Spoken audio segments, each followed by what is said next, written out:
Good morning, everyone, and thank you so much, Gustavo, for inviting me to be here with your group. I feel honored to have the chance to talk to them, and I'm doing great. We're anticipating the holidays; they're fast approaching, and I know that that's a topic that's on everyone's mind, whether you've been eating whole food plant-based for a long time or a short time. There is some stress.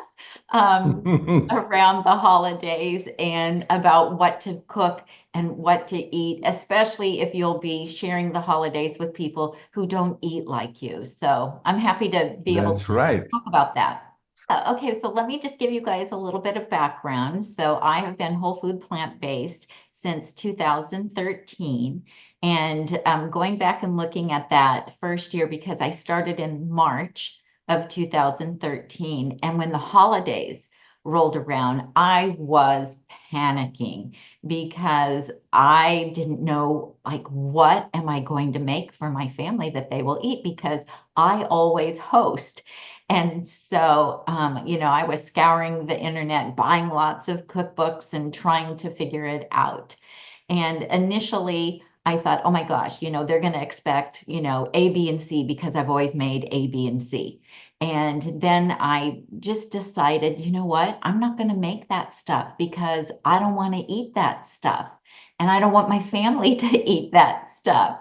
And so, and by then, I had enough months under my belt of eating this way that I had some decent recipes, and I've been a lifelong um, cook and have always loved experimenting in the kitchen. And so I made a completely whole food, plant-based Thanksgiving for us, and everybody loved it. And so I had to decide that all those traditional things that maybe they wanted, if I wasn't making them, they could get them elsewhere, right? They could make them themselves, or some of the family would have more than one Thanksgiving with their in-laws or what have you. And so I thought, you know what, that they can get those things other places. And so I just made vegan versions. So I took some of my recipes, and like I have a cranberry chutney that I make, and instead of using brown sugar, I use dates.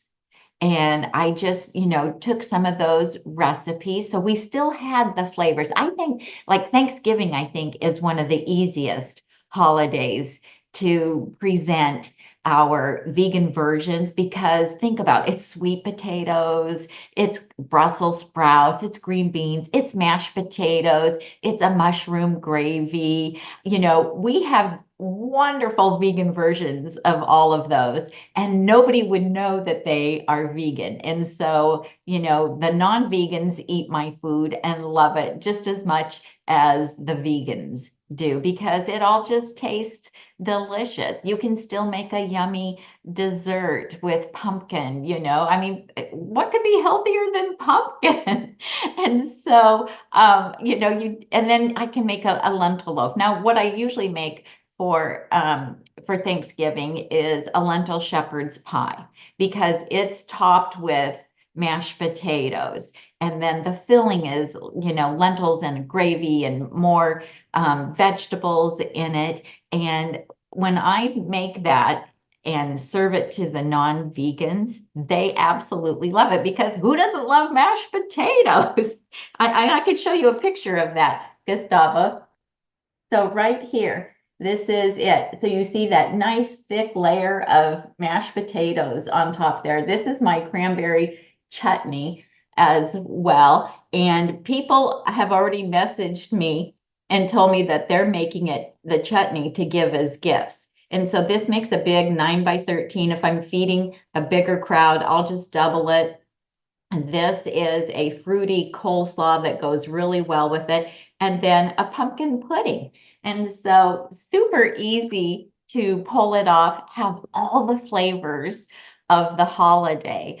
So I have a blog. It's called Nutmeg Notebook. It's at nutmegnotebook.com. And you can get all of these recipes right off of my blog. and it's a slam dunk. There's so many people that tell me they make this shepherd's pie every year for Thanksgiving, and everybody loves it. So what I decided, I know that some people go ahead and make some traditional dishes for their company if they're hosting, and that, that's certainly a choice. If you want to do that, and then also, make some things for you. But I just think that that's so much work. And I think that the holidays are a really great opportunity to be able to show others how delicious our food is. There's no reason that I can think of that I would need to make any of those traditional foods. And now my family loves this, and look forward to having this on Thanksgiving. Now, if I'm invited to someone's house, so, a couple years, we have gone to our son-in-law's family's house. And of course, they eat the standard American diet, but I just make everything that I would normally make and I take it with me, and I always take enough to share. The only thing I can warn you is get in line first because you don't want to go through the line at the last and they've eaten all the vegan options that you brought. So be in the head of the line. But they all take and sample everything that I bring and ask for the recipes. And so that's how I know, boy, I've, hit the target when the people who eating the standard American diet love my recipes. And, they can't tell. I mean, they know that I eat this way. And so they know that whatever I bring is going to be healthy, but they love it. And, if they didn't know that it was vegan, whole food, plant-based, and oil, sugar, and salt-free, they wouldn't be able to tell that because it's just delicious. I say that good food is good food. Our food just happens to be healthy. And so, I was talking to a friend of mine. He's in his 70s and he went whole food plant-based about 10 years ago. And he used to own several donut shops. And I think you met Ben at my house, Ben and Esther, and he used to own donut shops. And Yes, so I about a did. year or so, yeah, he's a really nice guy. Yeah, Um, very nice.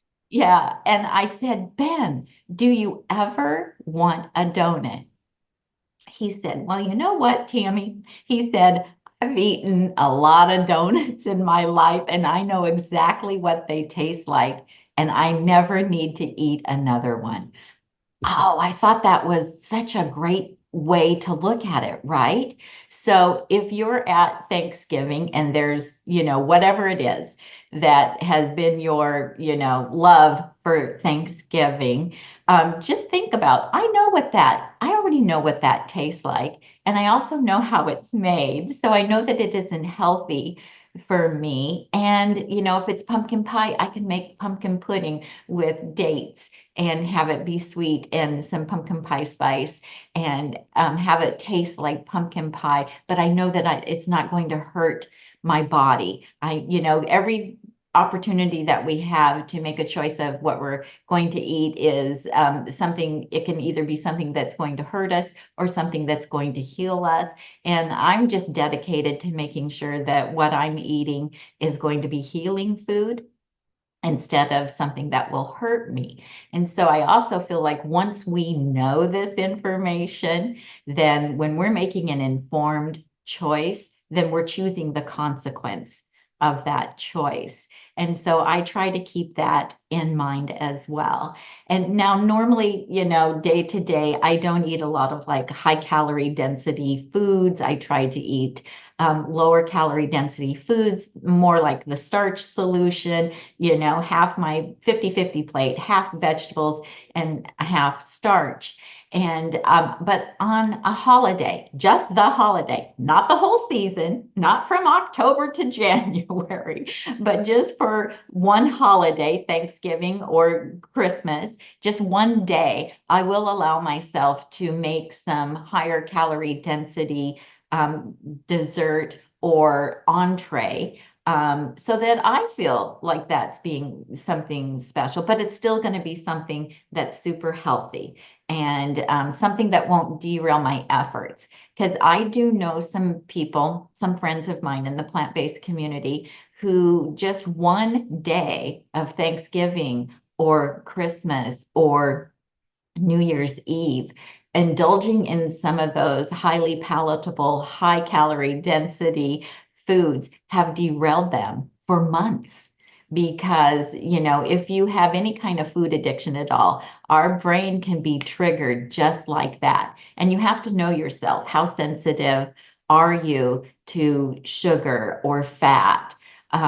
Or salty foods. And so, you have to kind of just be real with yourself about where you're at and can you handle something that's high calorie density that has some nuts in it or something that's still whole food plant based, or would that derail you? And that's an individual decision for everyone. But I know for me, I'm a sugar addict, and so if I was to eat some of those treats that people have laid out, that would really derail me, because then the next day my brain is still going to be asking for that.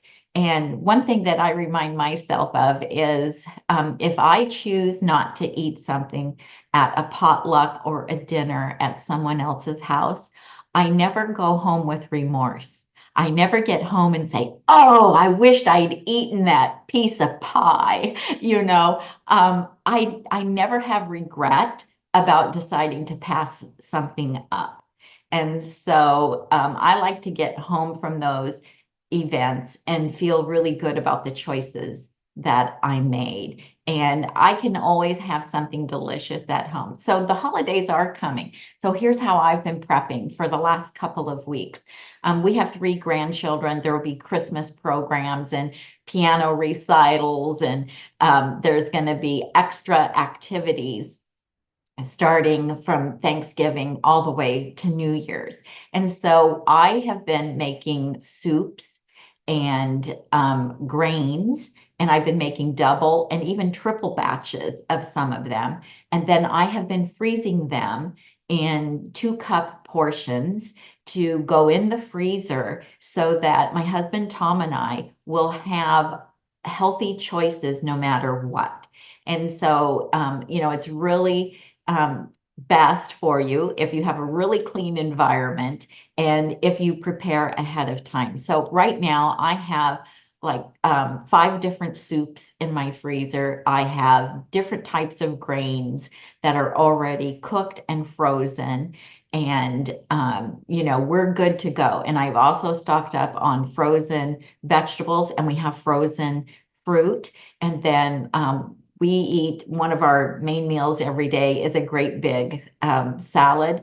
It was a principle that I learned from Dr. Furman back when I was first learning about a whole food plant-based lifestyle. And so I batch prep our salads once a week. So, I make 14 salads, put them in our fridge, and that way we are set. So that way the easiest choice for us to eat is also the healthiest choice. And my husband Tom calls it our own healthy fast food. So, if you make it so that you set yourself up for success, then you will have success. So if my refrigerator and my freezer are full of healthy choices, then that's what I'm going to eat.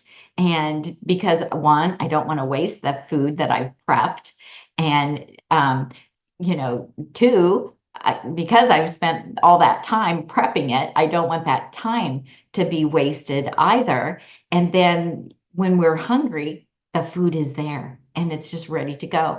And, it's just become a habit to us now to be able to do that. And then I have a backup. As long as I always say, as long as I have rice, beans, and greens, I've got a meal. It doesn't have to be home cooked beans in my Instant Pot. It can be canned, no salt added beans.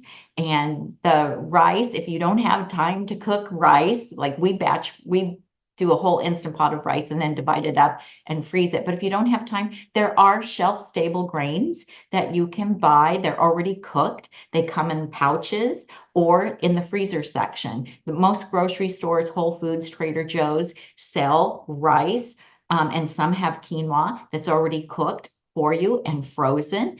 And then you can buy fresh greens or you can have frozen greens, and that can make a meal. And when I'm traveling, if we're going to be traveling, I will go ahead and I have a quinoa banana oat muffin, and they're very dense and hearty, and I can have that and an apple and call it a meal. I will make those and freeze them, and I'll take them with me when I travel so that I have options. I always look to see, is there a food co-op, a grocery store, a Whole Foods, a Trader Joe's close to wherever we're going, if we're going to be visiting someone. Even when I go to see my mom in Nebraska, I will box up a bunch of stuff for myself and ship it ahead of time, shelf stable things. I'll go ahead and I make a really delicious, healthy cornbread muffin. I will do the dry ingredients ahead of time, put them in a baggie and take that with me. And then I'll buy the wet ingredients when I get there so that I can make healthy muffins for us while I'm there. And if you're staying like in an Airbnb, then you can cook things and make sure you have healthy food. Like when Gustavo came to my community, he stayed with his family in an Airbnb, and he was able to cook things in his Airbnb and, bring a dish to our potluck that we had. And so it just takes a little bit of pre-planning and figuring out where am I going? Who am I going to see? What meals do I need to cover? And then you figure out a way to make that happen. And, I've taken an Instant Pot with me. I have cooked in my hotel room. I've gone to the store and bought potatoes and cooked those in my hotel room. And, it's just so important to me to eat healthy all the time and make good choices, because I never want to go back to being 50 pounds overweight.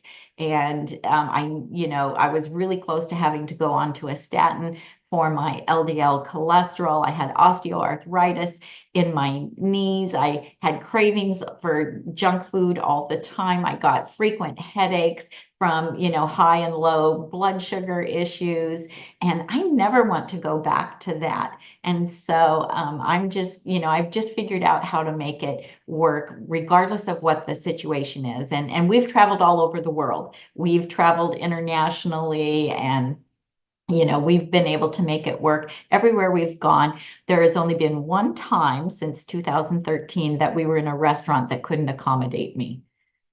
And, we left that restaurant. But in all these years, all this travel, all the places we've gone, I think that's a pretty good record. Yeah, yes, it is. It is. I mean, you're a master. Okay, it's everything that you said. Wow. You got it. And what I get from your from what you said just now is that we have to prepare. And that's what I talk about all the time. We can't leave things to chance, because the way the world is not made for us, at least not yet, whole food, plant-based eaters. So we do need to work a little extra hard than other people that go to a restaurant and order whatever, or they go through a drive-through and order whatever. Well, we do have to think ahead of time. What you were saying, it's important, and it is important what you said, that you don't want to go back. And it's so easy to forget how bad we felt, because it's happened to me. And a few times, and I've also been whole food plant-based since 2013. I didn't realize that we were the same year. But a few times that I did go off, my body showed me the McDougall revenge, like Dr. McDougall used to say. And you realize, wow, I really forgot how bad I felt. And so it's very important to prepare. Now, I have a question, and I think a lot of people here have this question.